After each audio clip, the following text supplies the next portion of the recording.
enemy. You better watch out if your enemy's a road ahead of full prophecy to be the greatest beast the world has ever seen. I feed him every day like a bone clean. I feed him all the hate and he goes me, and he gets caught real big, pissed off quick. And if you cross him, you might drop dead. Metaphorically, of course, settling the score, never getting bored. Lots of blood and gore, always wanting more freedom from the source. They don't really understand until they feel the force of party. And if you start shit, you be heartless in the darkness. Torn apart quick, you left scars ripped to be chewed up and discarded. And this world ain't right, won't accept it. Negative energy, I expect it. Alright, so if you guys just clicked this video, I'm assuming you're about to stain your Cedar Deck. I'm gonna walk you through the whole process and what I did, the do's and don'ts, the learns from me. In all honesty, this was a very tedious task, and I don't want to ever do it again. But if I was to do it again, there's a lot of things I'd do differently.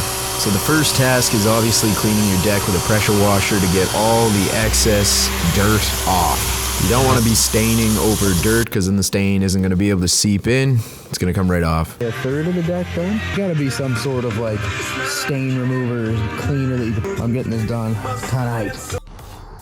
Alright, pretty dark. I'll get a video in the morning, but I got her all finished. Hopefully it doesn't look too bad. I think I started off, again, you can see how much dirt and shit the deck is actually. As you guys can see how much dirt and everything that's on this deck. Again, I don't know if I was using the wrong tip. When I first started too, I switched over to the green and there's a white tip one. I found it worked a little bit better, but yeah, it feels like maybe, I mean, you didn't ruin it, but you can definitely tell that there's some gunk still on here. So once you have it clean, this is the next step. I'm just vacuuming off all the excess. This is the stain I ended up using. It's got like an orangey tint. I don't know. You can go with whatever you want. So my game plan going into here was using a brush and use a roller. I started with just a regular brush, which was my mistake. There's actual brushes that you're supposed to buy just for stain. Having these black ballisters are kind of annoying because you got to make sure the stain doesn't stay on them. If you do get some on though, it's not a big deal. They come off pretty easy. Again, this was super tedious. If you don't like tedious tasks and you feel like you're not doing anything, this is the perfect thing for you.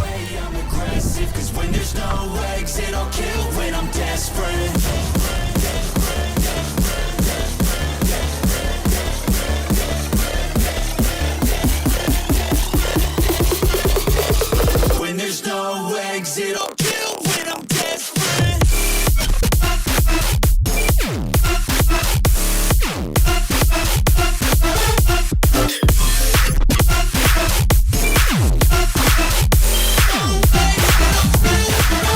Alright guys, so this was a grind. I'm gonna start here. Obviously this does not look great. This was the first section that I did here, and as you guys can see down here, this over drip, right, like all this over drip stained. Yeah, that's not great. It's because I started down on the ground there doing the other sides, and I was layering it on very thick. You guys can see how dark this is compared to that.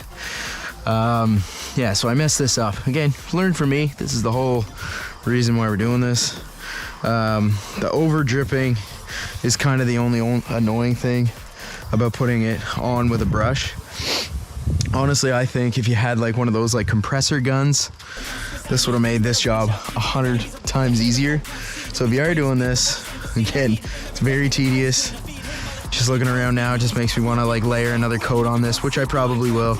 That's not the perfect spot right there. That's the learning one.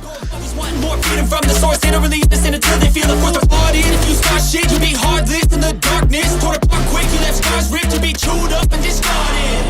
And this world ain't right. Looks pretty good though. I like this color of the stain. Again, it's like Atlas by Olympic Summit. I'd say half a bucket or half a gallon to do all the railings so far. And again, I'm gonna have to redo them over. Probably a quarter left. So what I'm gonna do now is, again, I'm just gonna roll this out strategically so that I can, you know, not mess anything up. But right now I'm just gonna take a brush. As you guys can see all this kind of like thing in there. So I'm just gonna kind of brush inside of that right now. Alright, so I took my brush just so that I don't splatter all over the vinyl siding like you're gonna. But now I'm just gonna brush it down. That's the game plan.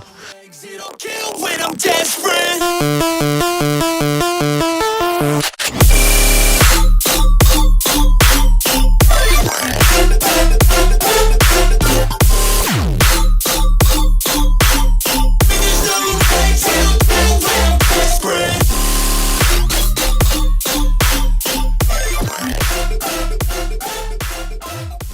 My mess up right here.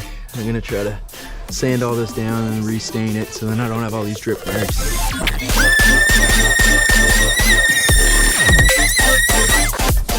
Alright, so you guys can be the judge. Overall, it was a super tedious task. It came out pretty good. Again, if I was to do this again, I would, on number one, layer this on nice and light. I was layering it kind of thick because I like the orangey color to it, but just do another layer if you're going to do. Also, again, I don't know if those spray guns would work, but maybe the overspray would be crazy or something, but maybe I'll look into that if I do this again. But I hope this helped you guys out. If it's very similar to what you guys are doing, you know, this was the video for you. As always, play it off some music, like and subscribe for more.